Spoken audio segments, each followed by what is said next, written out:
Hi, I'm Stephanie, and this is Texas Peach Knits.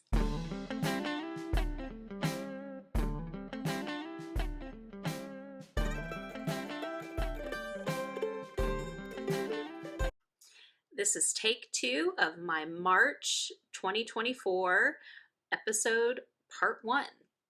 I'm doing 2 episodes in March because I have too many things to share. So part 1 is going to be the majority of my crochet projects, one knitting project, and a quilt. And part 2, which I will film tomorrow or the next day, will be all of my other knitting escapades. So I'm glad you're here. I live west of Fort Worth, Texas with my musician husband and 4 kids who we homeschool. This is our spring break and we have been primarily gardening this week. We're actually having a ton of mulch delivered right now, and I'm going to be shoveling mulch for the remainder of the week probably. Today I'd like to show you all of the crochet projects that I've been working on. Crochet kind of took over my life in February because one of my friends is having a baby. It is her first girl. She has 2 older sons, and I knew that she was going to have kind of a special nursery, so I asked her what something she would need. She said baby blanket, and then I asked, what are your nursery colors? She told me, and so I ended up picking a baby blanket to make her. But while I was waiting for the yarn to arrive for that blanket, I knit or crocheted another baby blanket for another friend with stash yarn. So I'm going to show you that one first since it came off my hook first. This is the first blanket that I finished. It is made out of Caron 1-pound yarn. That is the taupe. It's also made out of Yarn Bee Soft and Sleek in teal blue, sage, navy, and bruschetta. So I had all of these single skeins of the Yarn Bee Soft and Sleek that I had purchased on clearance last spring. And I knew I wanted to make some kind of stripy blanket or something like that with them if I didn't have other projects. And so this was a great opportunity for this friend who is having a little boy. One thing I will say is that the Yarn Bee Soft and Sleek is absolutely lovely to crochet with. I have only ever knit with this yarn, which I thought it was like okay, but crocheting with it is a joy because it is so smooth, it doesn't split, and it just feels really nice. And I think the finished crochet fabric is really lovely as well. The Caron 1-pound yarn was old stash, and I've sewn in ends, but I'm not clipping them until after I wash it. So there's still some of those sticking out. The Caron 1-pound yarn is a rougher, kind of tougher yarn, and it gives some stability to this blanket, and I still think it's okay that it feels quite a bit rougher than the soft and sleek, but it does give some stability to the blanket as a whole, and I think the colors really complement each other. So I'm going to stand up and show you this blanket, and then I'm going to talk to you about the pattern, the numbers I used to crochet it, how big it is, how many rows, all of that. So here is the whole blanket. As you can see, I did color blocks because I did not want to have to sew in as many ends. So this pattern is the Neat Ripple Baby Blanket by Attic24. It is a free pattern on the Attic24 blog. I chained on 130 130 chains, which actually came out a little wider than I would have preferred. So, but it's a nice big blanket that they will be able to use for years, so not a big deal. So 130 chains made a 40-inch wide blanket. And then I calculated if I had done 116 chains, which still has the right number of pattern repeats, it would be a 36-inch blanket, which I think is more standard for a baby blanket. And 102 chains would be a 31-inch blanket. And that is all worsted weight yarn, and I'm using a H crochet hook, which is 5mm crochet hook. I started with 3 rows of the complementary color. I wish I had done 5 because I ended up doing 5 in between all of the other colors, but that's okay. So I started with the teal blue because this one is the one I had used some of for the little bear sweater that I made back in January maybe. And so I didn't have a full skein. So I decided to just see how many rows I could get out of the teal blue skein, which was 10 rows. And then I did 10 rows of all of the other colors as well, with 5 rows of the taupe in between. So I ended up with a little bit of leftover of each of the other colors, which is fine. I'm sure I will have something to do with them. The Caron 1-pound yarn is very old stash, so I'm happy to get that out of my stash. And in all, this used 720 grams. So when I share my stash in, stash out numbers, I'm doing that quarterly, so it'll probably be the beginning of April that I share it for the first quarter of the year. I will share the total of how many grams out I have had based on these projects. So let's see, is there anything else I need to tell you about this? I don't think so. It's a baby blanket.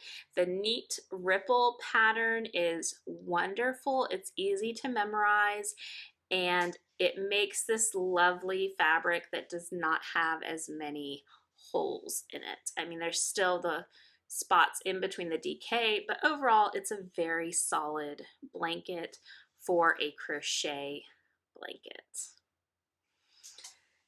So I knit this or crocheted this while I was waiting for the yarn for this other baby blanket. So my friend that's having the girl, she is decorating the nursery kind of in an ocean theme, and she wanted teal and coral pink for the colors. I didn't have that in my stash, so I ordered yarn from Joann's. I ended up ordering 3 skeins of the Big Twist Value in pink ombre, which kind of has a corally tone to it, and 3 skeins of the teal ombre from Big Twist. When I received them, I noticed that I knew they were 121 grams. I thought that was going to be plenty for a blanket, but on the label it has these pictures, and it said that for a blanket 50 inches by 60 inches, I would need 13 skeins. Now I thought that my blanket would probably be half that size, or a little bigger than half, and so 6 skeins might not be enough. So I ran out to Joann's and I got a 3rd color. I bought the Big Twist Value in teal, and this is a larger skein, so I only bought 2 of these. So this is a 170 gram, 380 yard skein. And you know I don't crochet a whole lot usually, so I wanted to make sure I had enough yarn. Well, I had plenty, so I really don't think these numbers for how many skeins you need are super accurate on these because I ended up with a lot left over. So even more than this, I have some partial skeins. But anyways, the blanket turned out beautiful.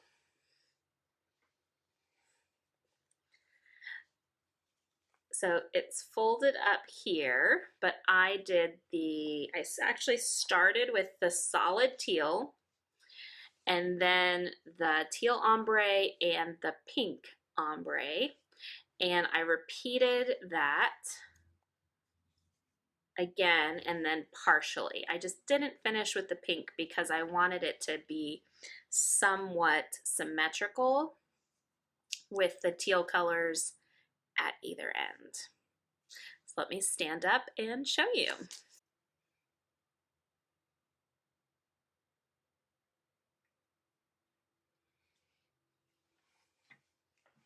So this is also the Neat Ripple pattern by Attic 24.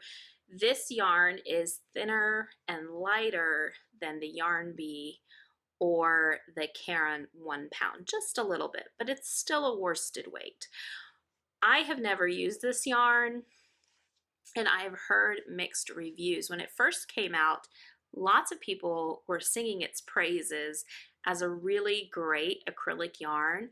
And then possibly something changed in the production part of the yarn, and people started saying it wasn't as good anymore. So I thought it was fine. It actually makes a really nice soft crochet blanket.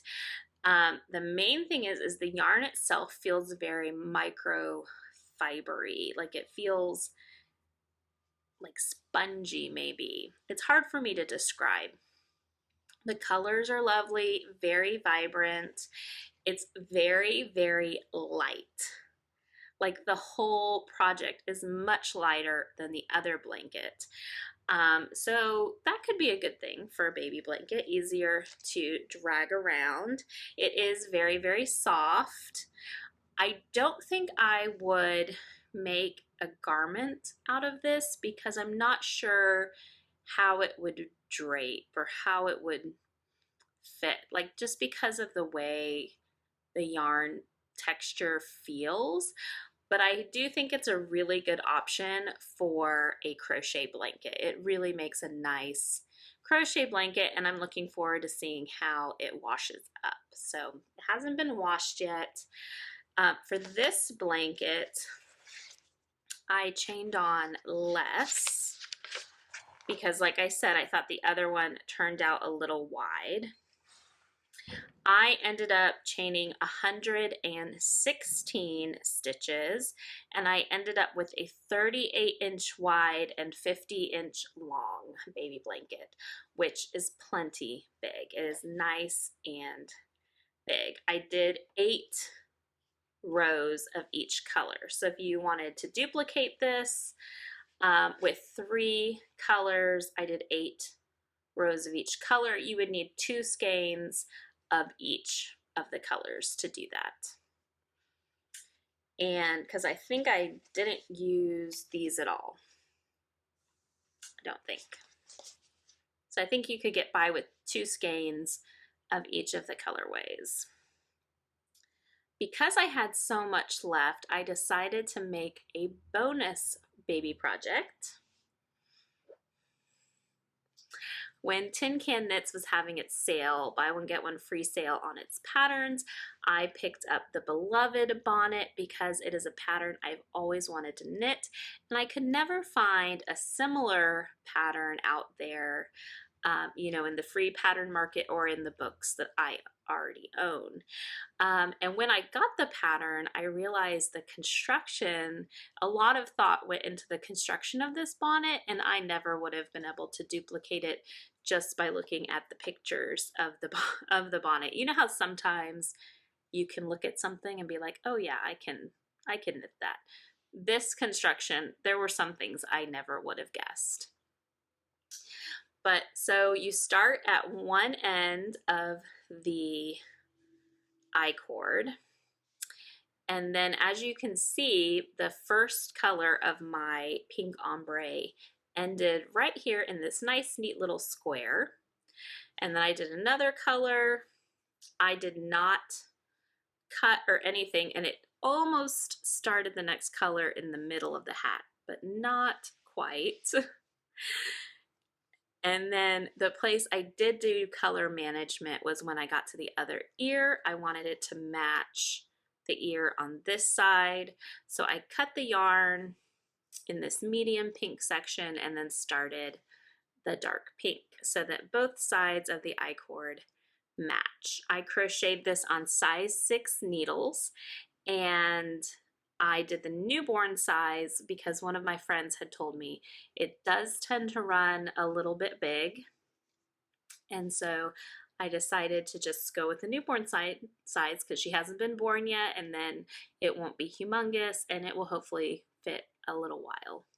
So I really enjoyed this pattern, and I'm going to be knitting more of these in the future. So I have this lovely little baby gift ready to give away. All right, so now I'm on to my crochet whips. I am, believe it or not, crocheting another baby blanket. This time I decided to go with the round ripple blanket, and I'll put who it is by below. But it is just beautiful and so much fun to crochet. This is for a surprise baby, so I decided to use the teal yarn because it would be perfect for a boy or girl's nursery. And I'm using the Ivory yarn, the Sprightly acrylic yarn from Love Crafts that I had purchased a large quantity of last year. So I'm probably going to do one more white section, and then I'm going to do a wider teal border around the whole thing.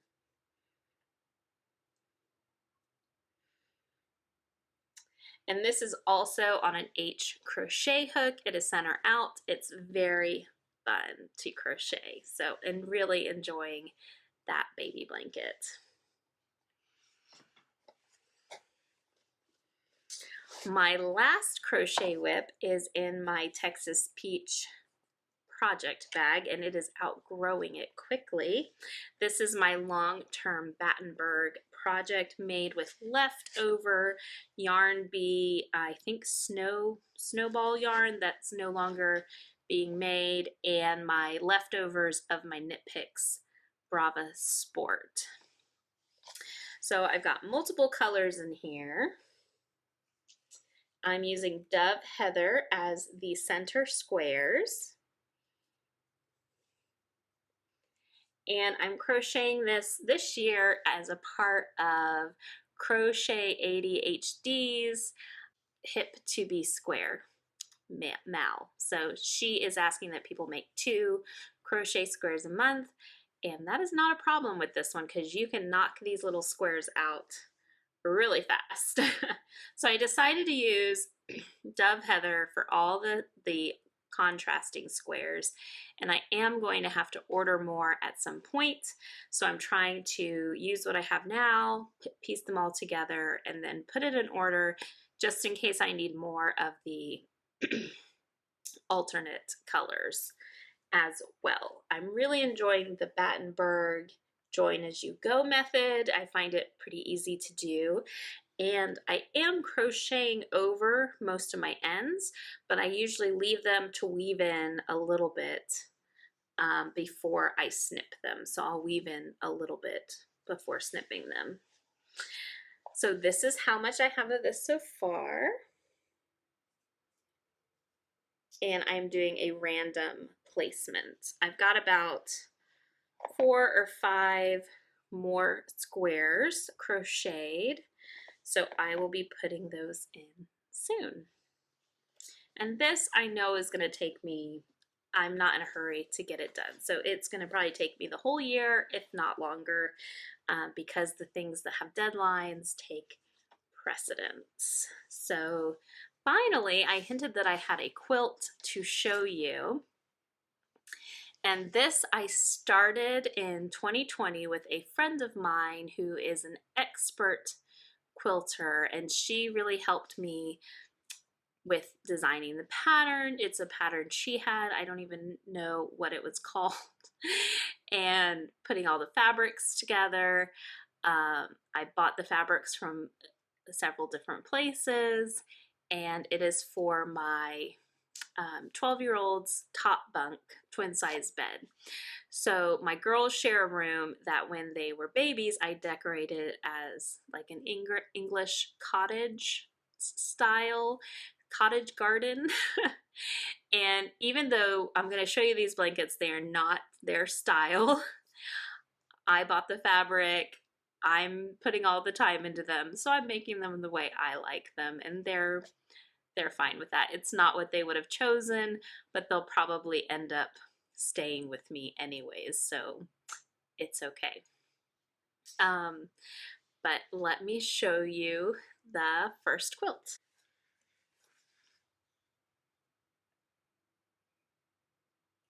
So there's no way I can show the whole thing, and as you can tell, it's not completely finished because I am still hand sewing on the binding.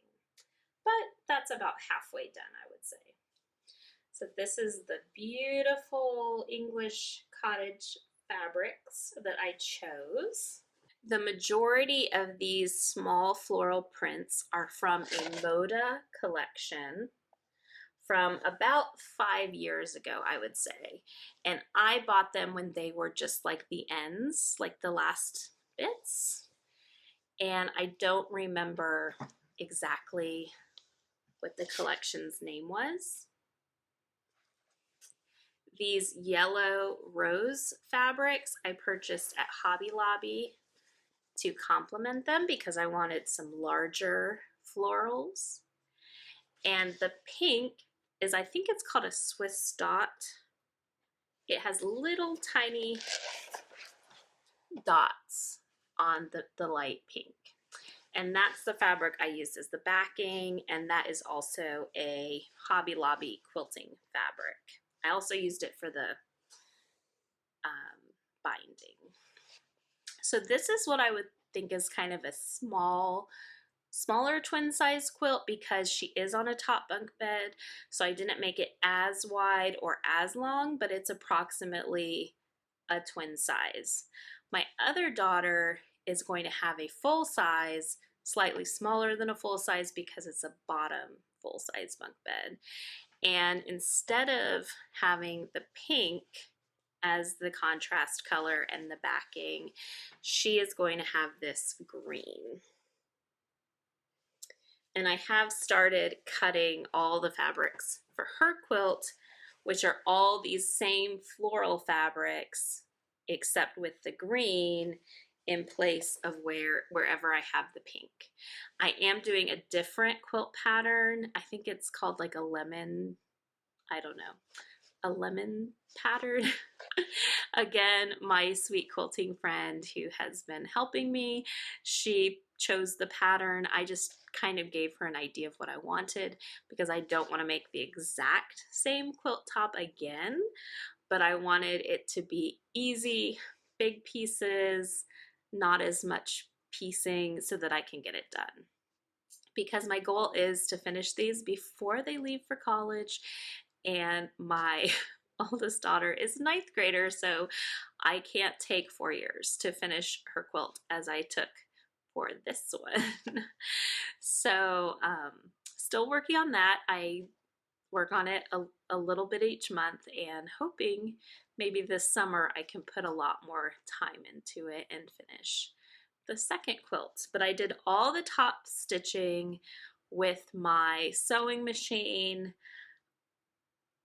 and you know, I'm really happy with the way it turned out and really enjoyed the process. So we'll see what happens. But I don't think I'm going to become a quilter, but I like being able to make a few quilts. Does that make sense? I think it does. So that's all I have today. I ended up talking through all of this a lot faster because I had recorded once already, and then my files on my computer were completely full and it did not save, which was very frustrating, but that means I just got a practice run, right? So the next time I was able to go a lot quicker. Maybe I should do that. Maybe I should do a practice run every time. But I'm going to be filming the knitting version of part 2 of this March episode later this week. We're also doing a ton of gardening. As I said, we have like a large vegetable garden area in our yard, and we're trying to lay down new mulch around the raised beds and put a fence line around the whole thing to keep the dog and the chickens out, so that hopefully we will have a very good harvest this year. But it is a little bit of money investment up front, which we probably won't see the payoff for several years of being able to use this like new upgraded garden area. I'm also enjoying seeing all of my spring flowers coming up. I have tons of bulbs that bloom at different points throughout the spring. I've already seen my daffodils come and go. And I ended up having a few batches, like sections of daffodils that did not bloom this year. And I think they're just like too packed in now. And so I'm at the point where I have to dig them up and split them. And I dug up one section yesterday and ended up with like 50 bulbs to have to spread out. So in the future, I'm going to have tons of daffodils. But we're weeding, we're getting ready to lay down a ton of mulch, and I just love the springtime and everything growing and getting back into the garden. I even love weeding, though it does make my back hurt now. So if you have any tips on how to weed without getting lower back pain, let me know. I will take them. But it's been great. The whole family has been helping. We'll like pay our kids to be farm hands just a little bit. So all right, that's all I have to say today, and I will see you again soon. Bye.